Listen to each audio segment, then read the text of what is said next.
नमस्कार, मैं सत्येंद्र शर्मा और आप देख रहे हैं इन खबर। कतर में मुश्किल में फंसे 8 भारतीयों को लेकर गुरुवार को राहत भरी खबर सामने आई। कतर ने इन सभी 8 भारतीयों की फांसी की सजा को कम कर दिया, जिसके बाद इनके सुरक्षित भारत वापस लौटने की उम्मीद बढ़ गई है। नुपुर शर्मा जैसे मामलों पर विरोध और फिर पूर्व नौसैनिक को फांसी की सजा, इन दोनों मामलों के बाद कतर भारत के संबंध में तल्खी का खतरा बढ़ गया था। लेकिन अब जिस तरीके से पूर्व नौसैनिकों की फांसी की सजा कम हो गई है, उसे भारत की कूटनीति उपलब्धि के तौर पर देखा जा रहा है। इस कूटनीति उपलब्धि की इनसाइड स्टोरी पर अगर नजर डालें तो उसके लिए हमें थोड़ा पीछे चलना पड़ेगा। तारीख 4 जून 2016 कतर में प्रधानमंत्री मोदी का पहला दौर था, जहां उन्होंने प्रवासी भारतीयों के बीच कतर के अमीर के बारे में जो कुछ कहा वह आज सभी को जानना चाहिए। पीएम मोदी ने जब कहा था कि यहाँ के शासनकर्ता भी भारतीय समुदाय को बहुत प्यार करते हैं, उन पर बड़ा भरोसा है।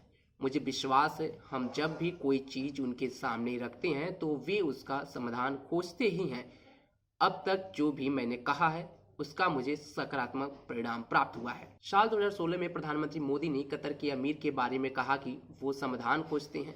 तो क्या 8 भारतीयों की फांसी के मामले में भी कतर के अमीर ने यही किया, जिसमें कतर ने 8 भारतीयों को फांसी की सजा को कम कर दिया। 2 दिसंबर 2023 को दुबई में प्रधानमंत्री नरेंद्र मोदी और कतर के अमीर शेख तमीम बिन हम अल थानी की मुलाकात हुई। जिस तरह से दोनों नेताओं ने हाथ पकड़े हुए मुस्कुराहट के साथ मुलाकात की, उससे लगा कि क्या कतर की जेल में बंद 8 भारतीय मजदूरों के परिवार को जल्द ही इस तरह हंसने का मौका मिलने वाला है। तो क्या प्रधानमंत्री मोदी और कतर के शेख की केमिस्ट्री ने 8 भारतीयों को फांसी की सजा से राहत देने में बड़ा रोल निभाया?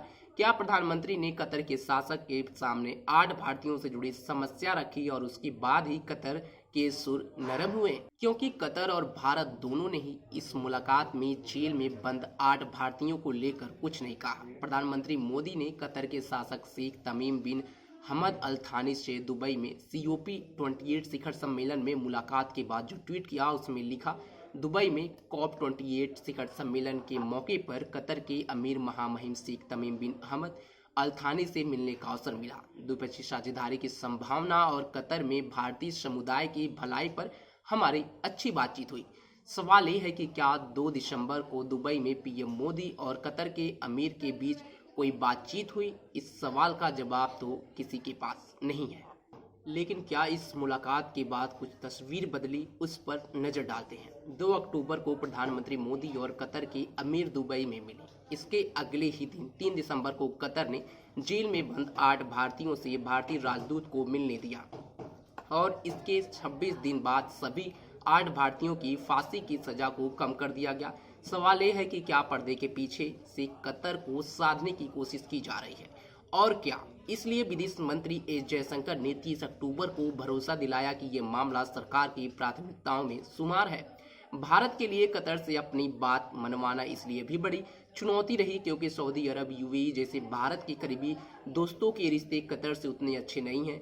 दोनों देश 2017 से 2021 के बीच कतर से अपने रिश्ते पूरी तरह तोड़ चुके हैं। इस मामले में अमेरिका से मदद भी मुश्किल लगती है क्योंकि 8 भारतीयों पर जो आरोप है वो कतर की राष्ट्रीय सुरक्षा से जुड़े हैं। इसलिए मोदी और कतर के अमीर के बीच केमिस्ट्री ही सबसे भरोसेमंद विकल्प है। तो कहीं न कहीं कतर के शासक के मन में भारतीयों की ये अच्छी छवि है, लेकिन फिर भी वो नुपुर शर्मा जैसे मामलों में विरोध करने वाले पहले मध्य पूर्व का देश रहा है और 8 भारतीयों को पकड़कर तो उसने भारत को चौंका दिया।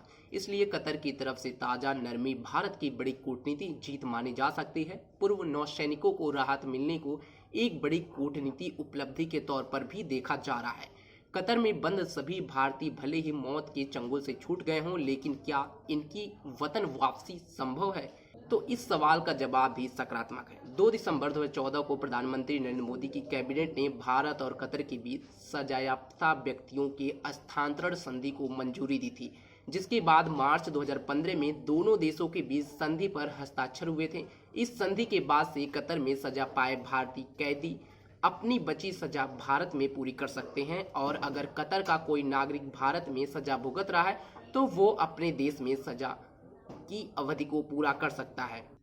कतर ने भले ही आधी रात को 8 भारतीयों को पकड़कर जेल में डाला, लेकिन इसके बाद जिस तरह से दोनों के बीच कूटनीतिक बातचीत चलती रही, उससे 8 भारतीयों के कतर से लौटने की उम्मीद अब मजबूत होती नजर आ रही है। अब देखना होगा कि क्या वो 8 भारतीय अपने वतन वापसी आ जाएंगे। लेकिन कहीं ना कहीं मोदी सरकार की ये एक बड़ी राजनीतिक जीत हासिल हुई है इस मामले पर।